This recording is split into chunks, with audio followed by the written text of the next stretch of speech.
Inilah bongkahan batu giok yang ditemukan di Nagan Raya, Nangro, Aceh Darussalam. Beratnya mencapai 20 ton. Belum dapat dipastikan berapa nilai batu yang jadi primadona akik Nusantara ini.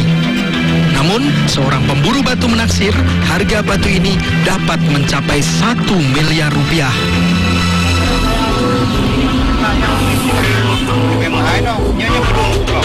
Penemuan batu giok di Nagan Raya memang nyaris menimbulkan gesekan antar warga.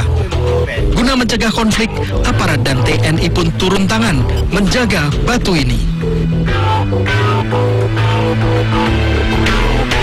Sementara pemerintah setempat sudah melarang perburuan batu akik di kawasan hutan lindung karena merusak lingkungan.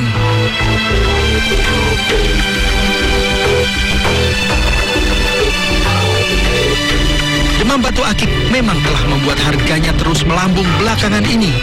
Tak heran banyak yang beramai-ramai berburu batu akik.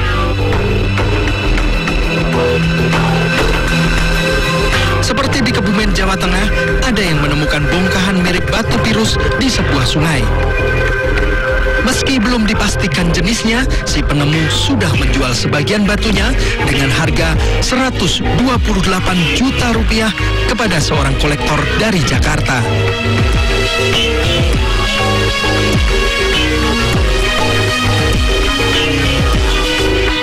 Bahkan di Halmahera, Maluku Utara, ada yang menemukan bongkahan batu bacan seberat 1,7 ton.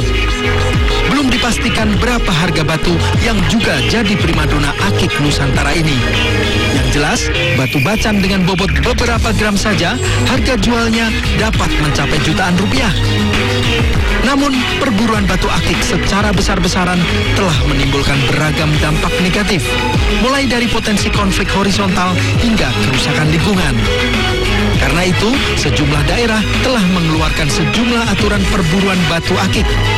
Ada yang melarang penambangan batu di wilayah tertentu, ada pula yang melarang penjualan batu akik dalam bentuk bongkahan.